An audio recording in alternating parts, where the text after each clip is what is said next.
first on the Western Slope. You're watching KREX 5 News at 6 p.m. Good evening and thank you for watching Fox 4 KREX 5 News at 6. I'm Shelby Bracho. Logan Wilbur has the night off. We begin tonight with how this week's Arctic cold front is impacting our community. The Grand Valley has been battling below freezing temperatures this week. KREX 5's Adrian Thomas is standing by live on Main Street in the cold with how this weather is impacting local businesses. Adrian?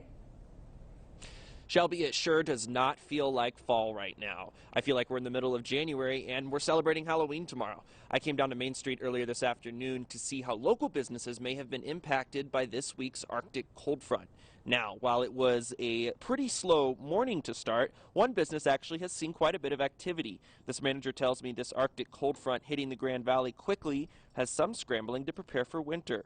So, even though there weren't many out and about on Main Street Wednesday afternoon, one business actually enjoyed a busy day. A little slow starting out this morning, but a lot of people coming in. They want the beanies, they want the cold weather gear, they want to get ready for ski season. Got a lot of people checking out skis, boots, that sort of thing. They want the down jackets and all that. As winter weather has now descended onto the Grand Valley, keep an eye on westernslopenow.com for the latest on weather and traffic conditions. First on the Western Slope and live on Main Street, I'm Adrian Thomas, KREX 5 News. Shelby? Thank you, Adrian. Tuesday's forecast had called for snow throughout the area during the overnight hours. However, most of the valley woke up to only a dusting, although a bit more snow could be found on the Grand Mesa. Chief Meteorologist Chris Nation explains the good, the bad, and the ugly of this winter weather. Overnight, the Arctic blast and the snowstorm we told you about for several days came rolling into the valley. Now, while it has produced only a light dusting to a half-inch here in town, there are plenty of spots out there that are going to and do have black ice in them. Now, the Arctic air is going to sit in the bottom of our valley, and that does mean that there's going to be treacherous conditions along 70, even when it looks clear. You need to be cautious. Black ice is one of the most dangerous elements, and it's when you get that sheen on the road that is hard to see. It only takes a small patch for you to wind up spinning out. Now, we actually wound up at the top of the Grand Mesa because we wanted to see just how much snow had actually fallen up here. And as you can see, it is a winter wonderland. Anywhere between 4 and 8 inches fell. As you can see, there's a couple of cars out here tonight, but even they are staying in the middle of the road because the roads up here to the Grand Mesa are ice-packed and dangerous. Up here, it is already winter. We even stopped by to see our friends up at Powderhorn.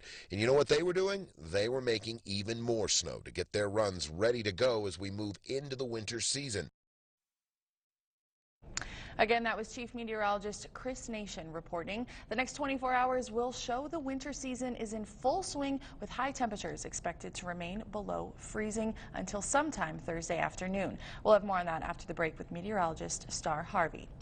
Testimony continues today in the trial of a man accused of playing a role in a Mesa County murder. Prosecutors say David Castro is tied to the death of Kyle Free.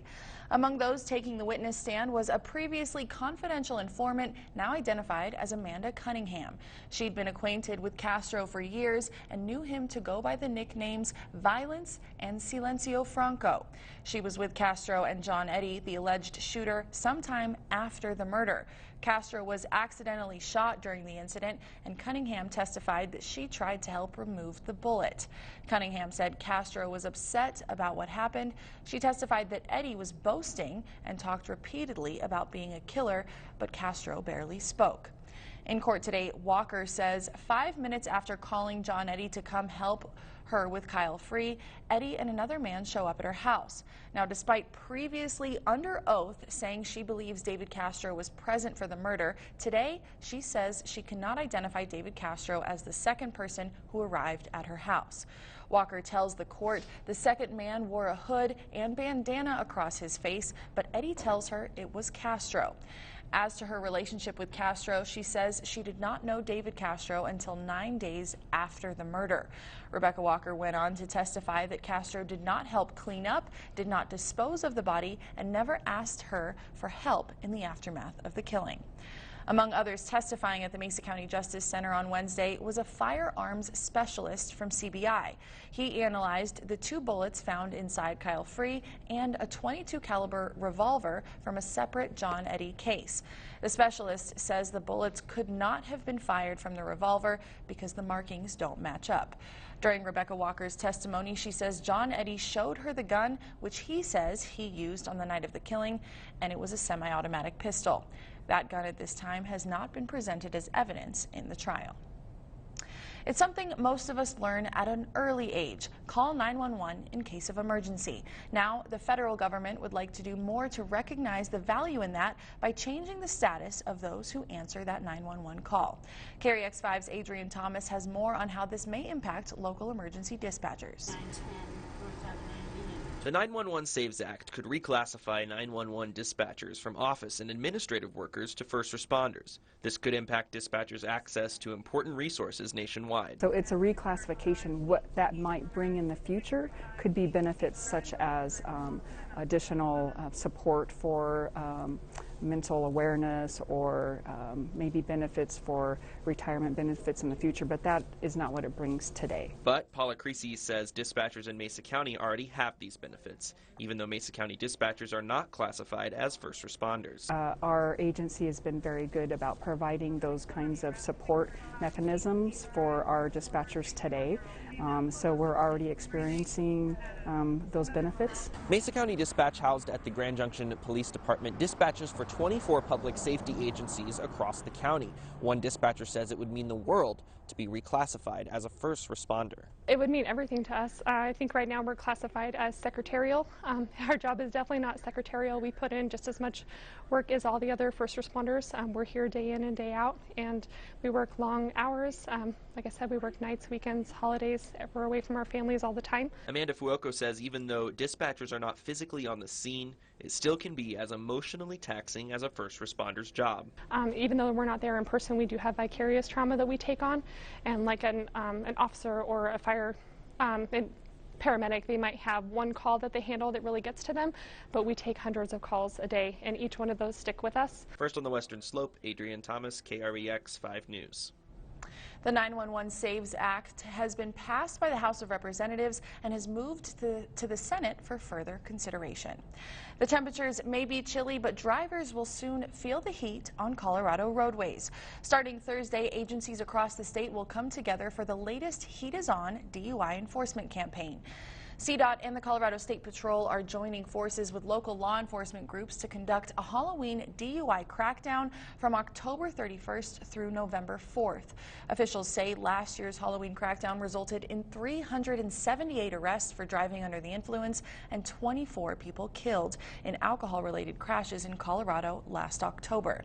Authorities are reminding motorists of alternatives such as using public transportation or ride-hailing services. Grand Valley Power is lighting the way for kids this Halloween. The electric company is giving out treats, precautionary tips, and glow sticks to ensure safety for the holiday. Grand Valley Power is hosting the second annual Glow Halloween event. The company is advising kids and teens to trick-or-treat in groups, approach homes which have lights on, and only eat wrapped candy. The power company is setting up a table of goodies, all to remind kids and teens to be cautious while trick-or-treating. Among those goodies are glow sticks to ensure trick-or-treaters are visible to drivers in the dark. A Grand Valley Power official explains why glow sticks are important on Halloween night and how this event contains the company's principles. It's hard to see kids if they're especially in dark clothes, so we always suggest reflective tape, glow sticks, or flashlights, and this is just one of the ways that we can give back to our community to ensure everyone goes home safely on Halloween. Grand Valley Power is hosting this event again tomorrow at its headquarters from 9 a.m. until 5 p.m. Still to come on KREX 5 News at 6. Denver International Airport saw over 100 flight delays and cancellations Tuesday. We'll have more about the airport's recovery from the Arctic cold front. Stay with us.